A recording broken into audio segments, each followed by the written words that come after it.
बिस्मिल्लाहिर्रहमानिर्रहीम। अस्सलाम वालेकुम। मेरा नाम साहिरा निसार है। मैं असिस्टेंट डायरेक्टर हूँ केपी फूड अथॉरिटी में। आज हमारे कंप्लेंट सेल पे हमें एक शिकायत मौसूल हुई कि यहाँ चारसदा रोड पे एक मसाले का कारखाना है जिसमें मसाले में एडल्ट्रेशन होती है चोकर की। तो उसका शिकायत के ऊपर हम लोग गए हैं, हमने उसके ऊपर कार्रवाई की है। तो वहाँ पे मौजूद 300 चोकर की बोरियाँ हमने बरामद की है जो डिफरेंट यूनिट्स में जाती थी और मसाला जात में इस्तेमाल होती थी, जो कि हमारी अथॉरिटी ने इसको बैन किया है।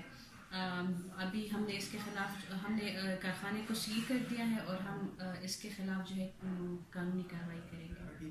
आज हमें अपने कंप्लेंट सेल पर एक कंप्लेंट आई थी कि ये रिंग रोड के करीब एक कारखाना है मसाले का, उसमें कुछ मिलावट हो रही है। जब हमने अपनी पूरी टीम के साथ उसके ख़िलाफ़ कार्रवाई की, हम गए उधर, छापा हमने लगाया तो वहाँ पे हमें तकरीबन 300 बोरियाँ चोकर की मिली, जिसको ये बूरा भी कहते हैं और जो ये जानवरों को खिलाते हैं। उसी बोरे को ये लोग ग्राइंड करके उसमें नॉन फूड कलर मिक्स करते हैं और फिर मसाले की शक्ल दे के उसको ये लोग मसाले में मिलावट उसकी करते हैं।